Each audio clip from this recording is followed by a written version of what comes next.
আজকে এই 250 গ্রাম লোটে মাছ নিয়ে এসেছি। 250 গ্রাম লোটে মাছ দিয়ে কি রান্না হবে? এ তো রান্না করলে একটুখানি হয়ে যাবে।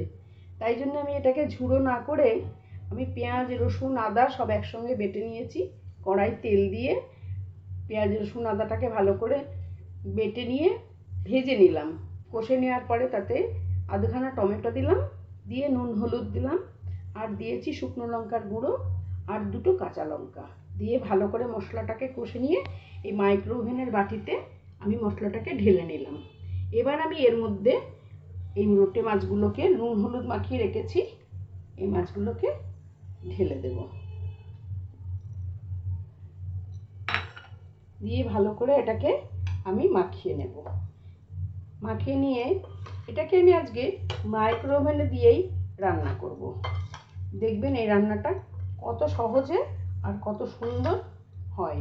একদম এই গ্রেভিটা এতটা গ্রেভিও থাকবে না, সঙ্গে মাখা মাখা হয়ে যাবে। এর উপরে আমি দিয়ে দিয়েছি একটু কাঁচা সরষের তেল। নুন হলুদ তো অবশ্যই দিয়েছি আমি, তার সঙ্গে শুকনো লঙ্কার গুঁড়ো, কাঁচা লঙ্কা, পেঁয়াজ রসুন আদা বাটা সবই বললাম, টমেটো দিয়ে এটা ভালো করে মাখিয়ে নিলাম। এবার আমি এটাকে মাইক্রো ওভেনের মধ্যে এই 5 মিনিট দিয়ে দেবো। 5 মিনিটেই হয়ে যাবে। এটাকে আমি মাইক্রো ওভেনে বসিয়ে দিয়েছি। এবার আমি মাইক্রো ওভেনটা বন্ধ করে এখানে আমি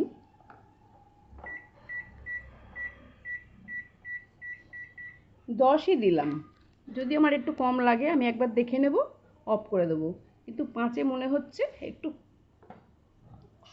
গ্রেভিটা একটু শুকোতে কম সময় লাগবে, এই জন্যে আমি এটা স্টার্ট করে দিলাম।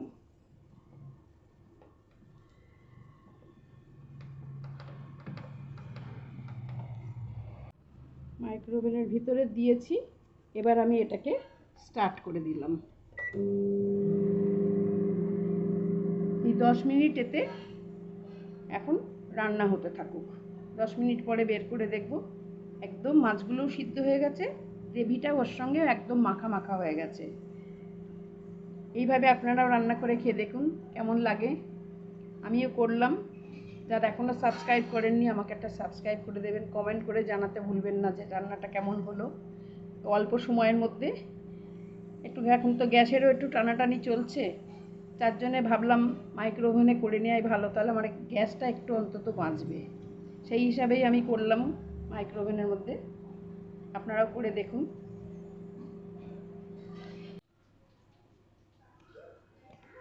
মাছটা আমার হয়ে গেছে এতক্ষণ। এবার আমি মাইক্রো ওভেনটা খুলে বের করে নিয়ে আসি। বাবা ভীষণ গরম তো, কাপড় দিয়ে ধরতে হবে। বাহ, মাছটা রান্না হয়ে গেছে, কত সুন্দর একদম শুকিয়ে গেছে। আর বেশ আস্ত আস্ত মাছগুলো আছে, এইভাবে দারুণ হয়েছে। আপনারা যদি করেন, মশলাটাকে কষে না নিয়েও কাঁচা মশলা এতে মাখিয়ে নিয়ে মাইক্রো ওভেনে এইভাবে করেন, তাহলেও রান্না ভালোই লাগবে।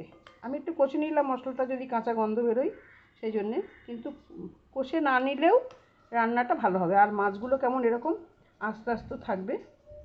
বাচ্চারা এই আস্তে আস্তে মাছগুলো খেতেই ভালোবাসে। গুঁড়িয়ে গেলে কাঁটাটা বড্ড লাগে তো, সেই জন্য ওরা খেতে চায় না। কেমন হয়েছে আমার রান্নাটা অবশ্যই কমেন্ট করে জানাবেন। আর আপনারাও রান্না করে খেয়ে দেখুন।